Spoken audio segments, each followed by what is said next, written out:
Have you ever wondered why some of the greatest scholars of hadith narrated weak hadiths in their books? Don't they know it's weak? Or don't they know that you're not allowed to use weak hadiths as evidence? Of course they know this, and the reasons that they did this were as the follows. They will narrate a weak hadith to show that it's weak. And so a lot of times after, when they narrate a weak hadith, they'll say there's a problem with it, and then they'll say what is the weakness in it. And this is in many books such as Abi Dawud and Sunan Abi Dawud, as well as Sunan Tirmidhi.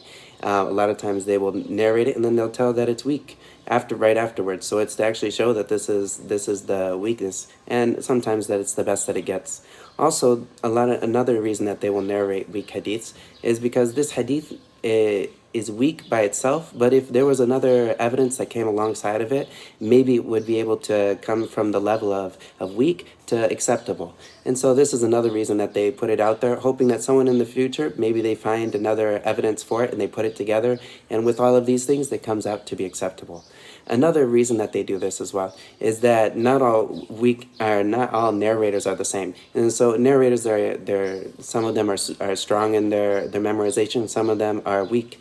And so even using a weak hadith, if they see a narrator narrates these weak hadiths, they compare the different narrations of these people on weak people. And yes, the hadith is not usable as evidence as like for getting fiqh rulings, but at the same time, it's useful as evidence to see whether or not the narrators that are narrating this hadith, they were all together, and if there's anyone that's weak, this is useful as evidence.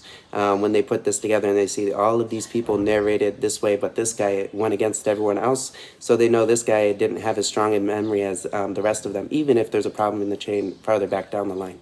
And also another reason that people narrate, they use these hadiths and they put them in their books, is because sometimes it's in regards to like there's a reward for doing a certain action, or there's a certain punishment in regards to doing something. So to be on the safe side, or to show that maybe there's a big reward for this is something that they use there. And also narrating weak hadiths and in this sense, such as reward and punishments, this is something that has certain conditions that must be met, of course. And inshallah, I'll talk about that in another video.